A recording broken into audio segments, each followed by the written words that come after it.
దేవుడు దిగివచ్చిన వేళ జాతి ఆత్మగౌరవానికి ప్రాణప్రతిష్ఠ చేసి మనసుల్లో నిలిచిన నాయకుడు కళ్ళ ముందు కదలాడే క్షణం ఇది.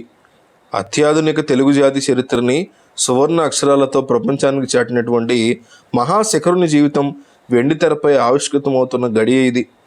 తెలుగులో సినిమానో అంతమించిన రాజకీయమో ఎన్టీఆర్ని ఎలాగైనా చూడొచ్చు, కానీ అలాంటి మహామనిషికి కులం కళ్ళు జోడించి బుద్ధి ఎవరికి వస్తుంది?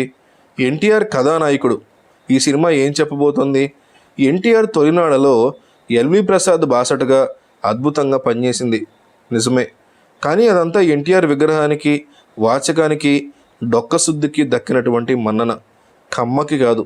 ఎన్టీఆర్ సినీ ప్రయాణంలో సన్నిహితంగా మెలిగింది, కెరీర్ దిద్దుకున్నది నాగిరెడ్డి, చక్రపాణి లాంటి వాళ్ళ వ్యక్తుల దగ్గర. అటు తర్వాత పోటీ పడింది, స్పర్ధ పెట్టుకుంది ఎన్ఆర్తో. కులం కోణం తెలిసి ఉంటే సర్దుబాటుతో వెళ్ళేవారేమో. అటు ఆ మధ్యన తన బ్యానర్లో తీసిన సినిమాల్లో కానీ పనిచేసిన కళాకారుల్లో కానీ ఖమ్మం ముద్రని ఎక్కడా చూపించుకోలేదు ఎన్టీఆర్.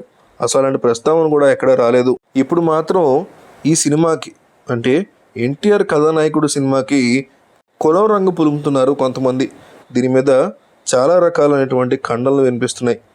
ఏదేమైనా రీసెంట్గా చంద్రబాబు నాయుడు తన వాళ్లతో ఈ యొక్క సినిమాని చూశారని, రామారావు యొక్క సినిమా జీవితం ఎంత గొప్పగా ఉందనేటువంటిది చంద్రబాబు చూసి తెలుసుకున్నారని అంటున్నారు. మొదటి నుంచి రామారావు యొక్క అభిమాని అయినటువంటి చంద్రబాబుకి ఈ సినిమా విపరీతంగా నచ్చిందని, వెంటనే లోకేష్కి బ్రాహ్మణ్కి కూడా ఫోన్ చేసి సినిమా అవుట్పుట్ చాలా బాగుందని చెప్పారని, అలాగే డైరెక్టర్ క్రిష్కి కూడా ఫోన్ చేసి తన స్పందన తెలియజేస్తూ తన శుభాకాంక్షలు తెలిపారని చెప్తున్నారు.